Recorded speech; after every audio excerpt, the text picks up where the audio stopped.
December 2000 বলুন জোরে, আরো জোরে, ইনশাআল্লাহ এই ঢাকার জমিনে দাওয়াত ইসলামের উদ্যোগে ইন্টারন্যাশনাল ইজতেমা হবে।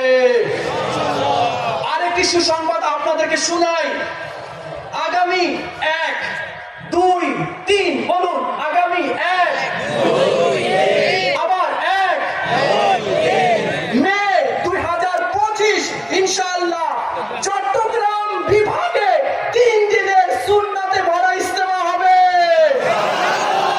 সবাই যাবে ইনশাআল্লাহ। চট্টগ্রামে কয় তারিখে হবে? মে 1, 2, 3 মে 2025 ইনশাআল্লাহ চট্টগ্রামে ইজতেমা হবে। আমরা সবাই যাবো ইনশাআল্লাহ। চলো ইজতিমাতে চলো যাই, চলো ইজতিমাতে চলো যাই, চলো ইজতিমাতে চলো যাই, চলো ইজতিমাতে চলো যাই। ঢাকা চলো ঢাকা, ঢাকায় চলো ঢাকায়, চলো